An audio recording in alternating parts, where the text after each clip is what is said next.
ఈసారి దెంగి వదిలిపెట్టారు శంకర్ గారు. ఈసారి కంబ్యాక్ అన్న. రామ్ చరణ్ గారి ఆకలి 5 సంవత్సరాల తర్వాత సింగిల్ స్క్రీన్ మీద చూడబోతున్నాం. మా మెగా పవన్ అన్న అభిమానిగా చెప్తున్నాను. కొత్త జినిపోయిందన్న. ఆ హెలికాప్టర్ షాట్ కోసం 500 ఇచ్చి వెళ్ళిపోవచ్చాడు.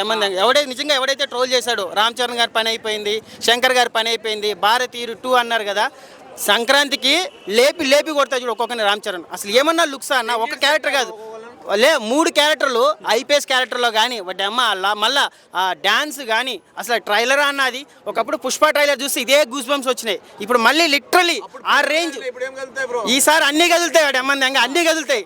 నిజంగా అరాచకం భయ్య. చాలా మందికి చెప్పాలి, ట్రోల్ చేశారు శంకర్ గారిని రేంజ్ తెలియకుండా.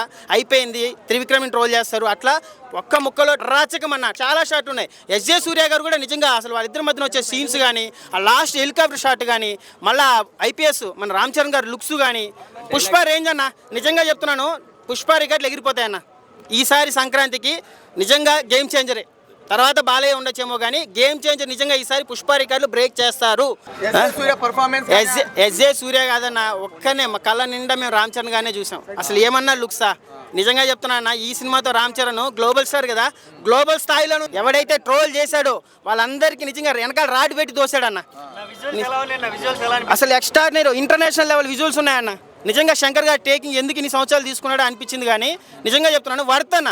ఆ ట్రైలర్కి శంకర్ గారు తీసుకున్న టైంకి ఆ విజువల్స్ కానీ అసలు రామ్ చరణ్ కానీ ఏం చూపించాడన్న. ఒకప్పుడు త్రిబుల్ చూసాం, ఆ లుక్స్ రాజమౌళి గారు చూపించారు.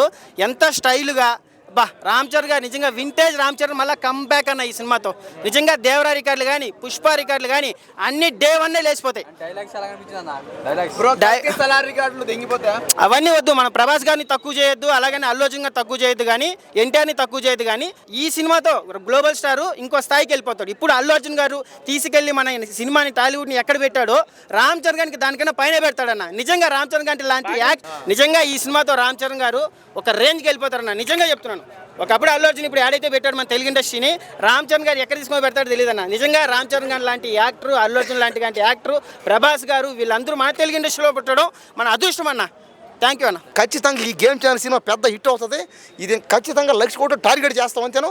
ఈ సినిమాని అందరూ ఆడిద్దాం. మరిని పైగా తెలుగు ప్రతి సినిమా కూడా ప్యాన్ ఇండియా లెవెల్లో ఆడుతుంది. అంటే అన్ని సినిమాలు బాగా. యాక్చువల్గా రామ్ చరణ్ గారు చెప్పింది ఏంటంటే, తక్కువ మాట్లాడండి, అవును, తక్కువగా ప్రవర్తించండి, అవును, తక్కువగా తినండి, తక్కువగా ప్రమోషన్ చేసుకుందాం, ఎక్కువ హిట్ కొడదాం అన్నట్టుగా మాట్లాడారు. కానీ దిల్ రాజు గారు నీకు ఏమన్నా ఫోన్ చేసి గట్టిగా ప్రమోషన్ అని చేయమన్నారు ఏంటి? లేదన్నా, నాకు ఎవరు రూపాయి కూడా ఇవ్వలేదు. నాకు ఈ సినిమాలో గేమ్ ఛానల్ సినిమాని ప్రమోట్ చేయని దిల్ రాజు గారిని, రామ్ చరణ్ గారు కానీ ఎవరైనా ఫ్యాన్స్ కానీ నాకు ఎవరైనా చెప్పరా. నేను అభిమానంతో చెప్తున్నాను, నేనే ఊగిపోవట్లే. నేను పక్కన వాళ్ళ ఫ్యాన్స్, ఇప్పుడు అల్లు అర్జున్ ఫ్యాన్స్ కానీ, ప్రభాస్ కానీ, మహేష్ బాబు ఫ్యాన్స్, పవన్ కళ్యాణ్ ఫ్యాన్స్ రెచ్చగొట్టట్లేదు. అందరూ సినిమా చూడండి, సినిమాని ఆదరిద్దామని చెప్తున్నా.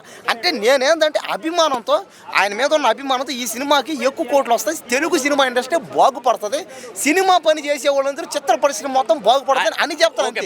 చాలా బాగా చెప్పు. బ్రహ్మాండంగా 50,000 కోట్లు ఎలా వస్తుంది అనుకున్నాను? చెప్పలేం కదా, టికెట్ 20,000 పెట్టి 30,000 పెట్టి అమ్మాలా? అంటే నేనేమన్నాను, ఈ భూమి మీద ఉన్న ప్రతి థియేటర్ అంటే ఇది వరకు ఏంటంటే ఓన్లీ తెలుగు సినిమాలు, తెలుగు అదే. ఇప్పుడు 1000 కోట్లు అంటే ఓకే, 1100 కోట్లు అంటే అనగా మిగతా కోట్లన్నీ అప్పులు తేవాలా ఏంటి దిల్ రాజు గారు? ఏమీ లేదు. ఏంటంటే అలా చూపించుకోవాలి. ప్యాన్ ఇండియా సినిమాలు అంటే ప్రతి సినిమా ఇప్పుడు అమెరికాలో, చైనాలో, జపాన్లో, రష్యాలో, ఫ్రాన్సిస్లో, అవన్నీ ఆడితేనే 1000 కోట్లు లేదమ్మా. ఇప్పుడు మారిన పరిస్థితి. ఇప్పుడు ప్రతి దగ్గర అంటే ఈ భూమి మీద ప్రతి ఒక్కరికి ఎంటర్టైన్మెంట్ అంటే సినిమా థియేటర్ కావాలి అందరికి. కాబట్టి ప్రతి ఒక్కరు ఓటీటీ కానీ సినిమా థియేటర్ అందరికి విపరీతం. ఈ మధ్య సోషల్ మీడియా డెవలప్ అయింది. సోషల్ మీడియా ఫుల్ డెవలప్ అవడం ఏముందంటే సినిమా చూసాం. సోషల్ మీడియా ఎంత బాగా డెవలప్ అవుతుందో మనం చూసాం. అవునవును. కోడిని కోయి బంజారే కొట్టు అన్నాడు చూడు, అలాంటి పనికిమాల నాటికి సోషల్ మీడియా బాగా హైప్ చేస్తుంది. కానీ ఒక నిమిషం, అక్కడ హాస్పిటల్ ఒక బాబు ఉన్నాడుగా బెడ్ మీద, ఎవడైనా ఒక రూపాయి హెల్ప్ స్వచ్ఛందంగా వాళ్ళ ఫోన్ పే స్కానర్ ఎవడైనా వేసాడా? దానికోసం చెప్పాలి. 50,000 కోట్లు అక్కడ ఒక ప్రాణం విలవిలలాడుతుంది. అది కూడా యాక్సిడెంట్ లో కాదు, దీనికి ఒక సినిమా కోసం. నువ్వు ఏదైతే సినిమా కోసం నువ్వు ప్రేమిస్తున్నానన్నావో అదే సినిమాలో తొక్కిసరాట్లో వాళ్ళు ఒక ఆవిడ చనిపోయింది, ఇంకొకరు బెడ్ మీద ఉన్నారు కదా. మరి వాళ్ళకి ఎవరైనా ఏమన్నా చేశారా? 2 కోట్లు ఇచ్చారు. నీ తరపున నువ్వు ఏదన్నా ప్రమోషన్ నేను చెప్పిన 10 చెప్పిన, దయచేసి రిలీజ్ అప్పుడు సినిమా థియేటర్ లేడీస్ చిన్నపిల్లలు వెళ్ళకని చెప్పిన. ఇదో ఇప్పుడు కూడా చెప్తాను. మరి సినిమా రిలీజ్ నేను ఏం చెప్పానంటే ఒక 10 రోజుల తర్వాత వెళ్ళండి, లేదా ఒక నెల రోజుల తర్వాత సినిమా ఎక్కడికి పోదు. నేను మొదటి నుంచి చెప్పింది అదే. మీరు వింటలే, మీరు ఇప్పుడు ఏదో మైక్ ఎత్తుకుని వస్తారు. నేను మొదటి నుంచి చెప్పేది ఒకటే, సినిమా రిలీజ్ అవుద్ది కరెక్టే.